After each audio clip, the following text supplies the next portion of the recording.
That's actually we've got an air rifle range right there. Yeah, we pull out some targets just on a far wall. So like a pump action rifle or It's like a air compression? It's an air compression rifle. So you open it up to allow the air to open up to reach. We'll build it in there.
Good afternoon, ladies and gentlemen. Let me hear from Douglas High School.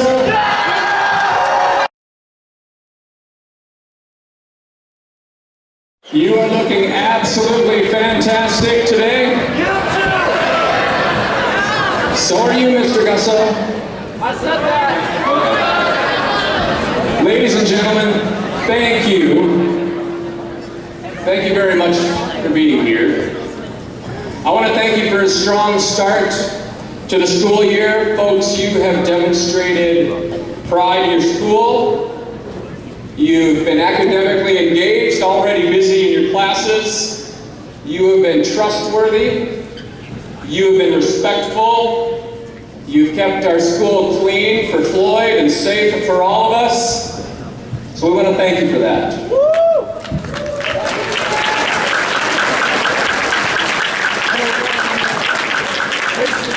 You guys might recognize that as the Patriot Pledge we've been talking about, but all of you recognize that those are just things that are the right things to do. Folks, I want to ask that during this presentation that you continue to display the type of respect and positive character that the men and women who've given sacrifices to our country so richly deserve. Today we honor not only those that lost their lives in the attacks on September 11, 2001, but also we honor all men and women who serve in any first response capacity. So please today demonstrate reverence and appreciation for those individuals. We're going to start today by having our Air Force Junior ROTC students present the colors. That will be followed by the national anthem. During both of those moments, folks, it's appropriate to stand, place your hand over your heart, face the flag, and remain silent, not only for yourself, but for the person standing next to you and for America. Following the national anthem, we'll hear from our guest speaker. You will enjoy him, and then we'll send you safely back to 7th hour.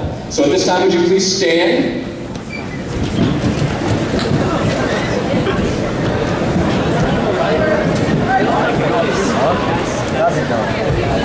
And remain silent for the presentation of the colors.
You may be seated.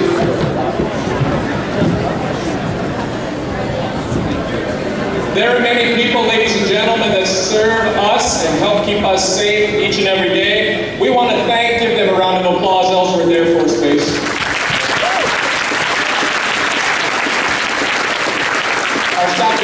Josh and Lamar. Give them a round of applause.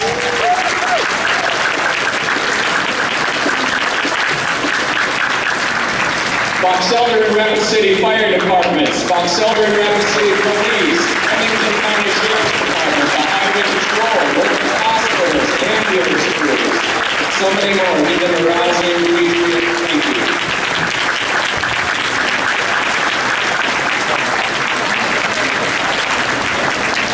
Folks, when we evacuate, they're the ones that charge in. When we need help, they show up. When we're terrified, they protect. When we feel incapable, they're prepared. Our guest speaker today is one of those amazing people. Lieutenant Colonel George Nichols is Deputy Commander for the 28th Mission Support Group. He leads 6 squadrons at Ellsworth Air Force Base, comprising 2,000 people. So that's us times 3. He supports over 8,500 people, this room times 11, and serves America. You do that math. He manages a budget of $85 million, so that's our bank account times about $47.5 million. He's originally from Georgia, and since joining the Air Force in 2000 has served in multiple commands as well as serving in multiple tours. Southern Watch, Iraqi Freedom, Enduring Freedom, New Dawn, and Inherent Resolve. He is decorated with the Defense Meritorious Service Medal, Air Force Commendation Medals, Army Commendation Medals, Army Achievement Medals, and the Air Force Special Recognition Ribbon.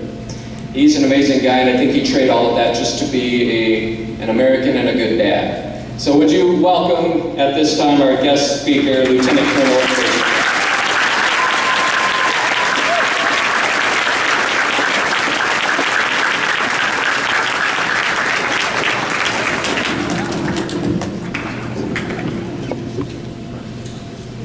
Patriots, how are we doing today? We're doing good! All right. In good military fashion, whenever I ask you a question, you can feel free to just say, "Hua." That's fine. We all kind of understand that in the military. But, sir, thank you so much for, again, the opportunity. That introduction, I don't believe I deserved that introduction, but it was humbling to hear those great things that you said about me, and I'm hoping that the goal was to keep the speech with them much shorter than the introduction. So I'm extremely humbled for the opportunity to speak today representing Ellsworth Air Force Base and the courageous firemen, law enforcement professionals, medical and other emergency services personnel that serve and protect all of us each day. And most importantly, the nearly 3,000 from more than 90 countries across the globe who are lost and their affected families left behind by the tragic events of September 11th, 2001. Mr. Kerr, Mr. Gusso, school faculty, thanks again for having me here today and keeping this Douglas School tradition alive even with bad weather. I'd also like to send a special shout out to my better whole, my wife, my beautiful bride, Lieutenant Colonel Francie Nichols. And I know I will be in the doghouse either way of mentioning her or not, our beautiful and also more amazing than me, freshman daughter Grace. As always, thanks for the support through the years, and I love you both so very much. It means a lot you're here today with me. It's the 18th anniversary, and I believe the 13th, for the school district's Freedom War. The events that unfolded that day have defined our nation's call to freedom from global terrorism, as well as many of your own lives as children of those who may have voluntarily taken their place in a long legacy of brave Americans called to serve faithfully as either airmen, soldiers, sailors, and Marines. That day, those tragic events brought many nations together to stand and fight side by side against a common enemy that unfortunately we still seek out today. Ultimately, to protect the lives of future generations to come and preserve the very freedoms we have in our great nation. Most of those in my generation can tell you exactly where they were that day. So if you indulge me, I'd like to share that story with you. I had just returned to Fort Walton Beach, Florida, from Chantilly, Virginia via Dulles International Airport, the same airport that one of the planes that took out tragic lives that day flew from. And it was late on that night of September 9th of 2001. I had gone to my first Jimmy Buffett concert with friends in Virginia, and everything seemed right in the world, normal, but come that following Tuesday morning, the path for many of us quickly changed. So it was just another sunny day at Eglin Air Force Base, Florida, and I had just finished my first cup of coffee, and I knocked out a few tasks, and I was getting ready for my daily grind. And then my buddies came running down the hall. About 8:50 in the morning, yelling, "We gotta go, man. Plane just crashed into the World Trade Center in New York, and we don't think it's an accident." So we stood up the Disaster Control Center in response of that event, not knowing what was to come. As we rushed over to that control center to monitor the news live, we all watched in horror as the first tower was engulfed. Then the second plane hit at 9:03. And I couldn't believe what I had just witnessed on live TV as we all stood there in shock and watched the horrific events unfold in front of our eyes. And then at 9:37, a third plane had been crashed into the Pentagon. And the base quickly, at that point, knew that it was not just an accident. And across all military, every installation went into lockdown in order to respond to what was to come. And our F-15s scrambled from the 33rd Fighter Wing on alert and headed to protect the airspace, knowing that Air Force One was going to depart Florida with President Bush en route to his control center to make some very serious decisions. I felt all kinds of emotions with the second tower that was hit when it first collapsed. And at the same time, Flight 93 went down in Stony Creek Township near Shanksville, Pennsylvania. And then the first tower fell. Complete utter chaos, all within an hour and 45 minutes. But it felt like an eternity. It left my heart and soul broken to find the answers to what now. This was our generation's Pearl Harbor. And interestingly enough, my dad was born 20 days after Pearl Harbor, the day of infamy. And he ended up serving 40 plus years in the Air Force. So serving in the military to us, as a family, is a calling. So the meaning of 9/11 for me goes even deeper. You fast forward through a little bit of time together, meeting my wife, having kids, multiple combat deployments, and while in our final year at Dulles Air Force Base in Texas, another home of the B-1, we were at a national prayer breakfast, and Francie and I had the privilege and honor to hear from one of the survivors of the crash into the Pentagon, an Army Lieutenant Colonel. And then we were fortunate enough to be stationed in Washington, D.C. at the Pentagon. How interesting. And for 5 years, I took it upon myself to learn as much as I could about those hallowed grounds. And I had the pleasure of giving many tours to visitors to the Pentagon Memorial and Chapel, where the plane had made impact.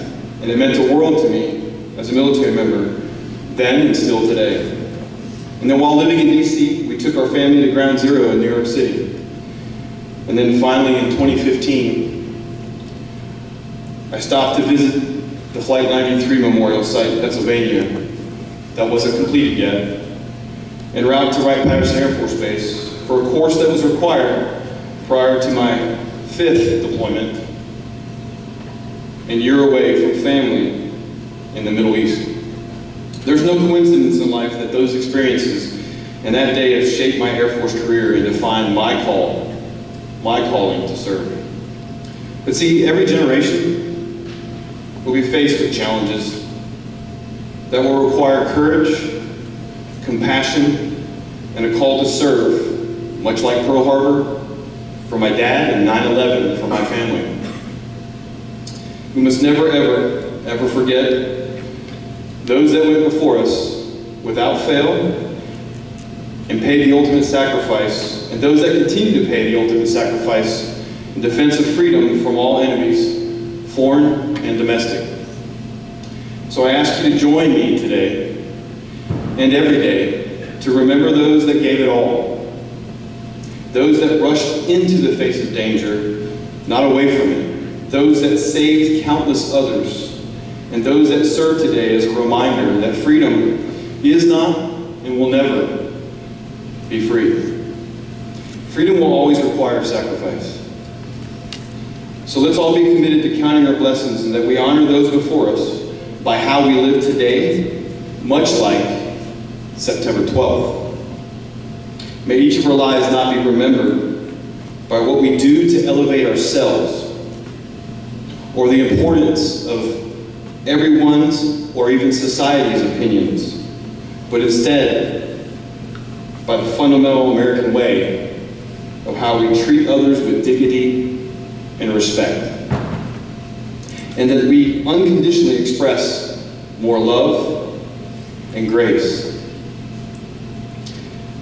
to each other, and that being grateful and rallying together as a family, as friends, as a school, as a nation, isn't only when you almost lose something that you have, but instead, we're driven every day to serve others and know that we all bring value to something much larger than ourselves, and we have to ensure to strive each day to earn that right to those freedoms bought with sacrifice, and we so often take for granted.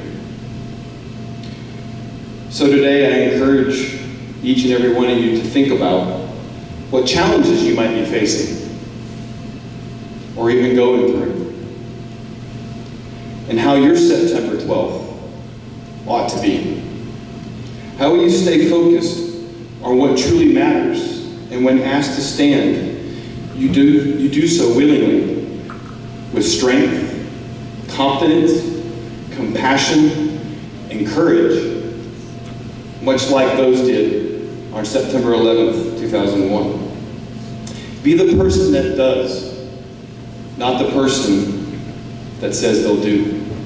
When faced with adversity, and I promise you will, be bold, stand for what is right, and be willing to fight for it. Be more compassionate, because it gives you the opportunity to truly serve and put someone else's well-being above yours.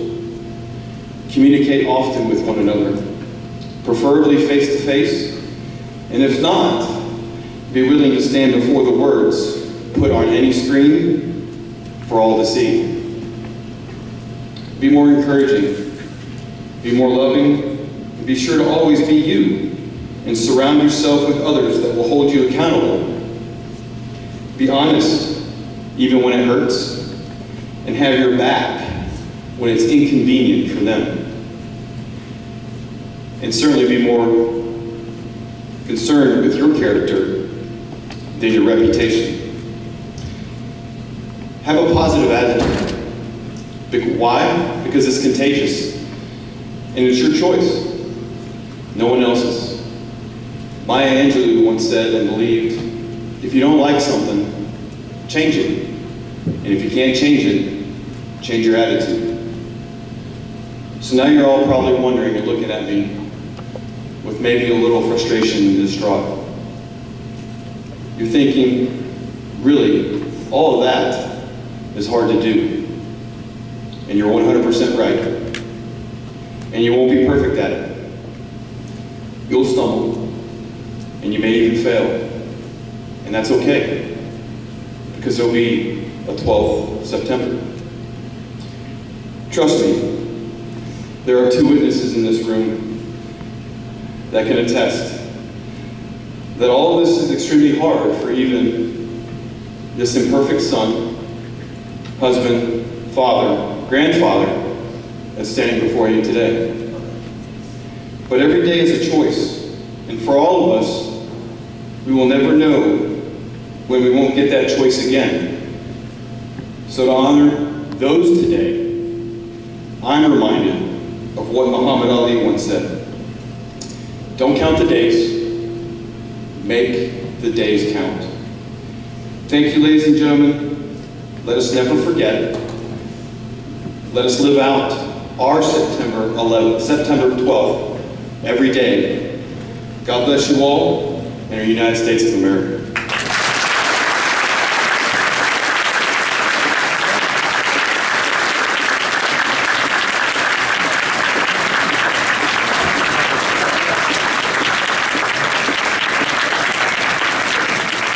Let's give one more round of applause, please.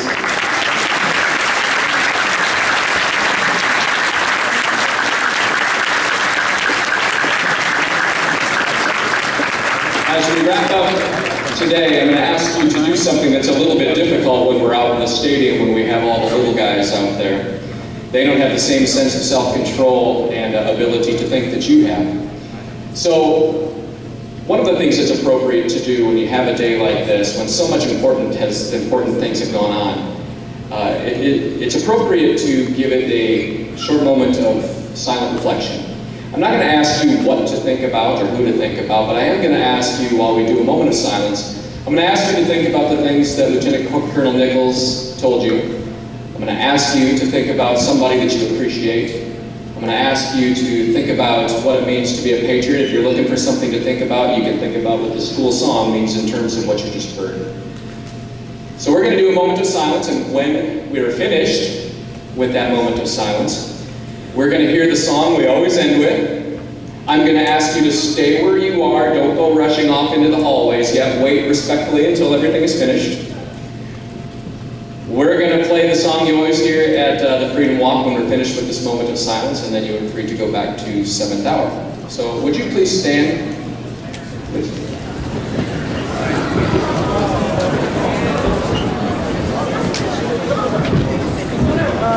This may seem like it lasts for a little while, but this is going to be our moment of silence in honor of 9/11 and all that we hold dear and all that you hold dear to yourselves. Okay, moment of silence, please.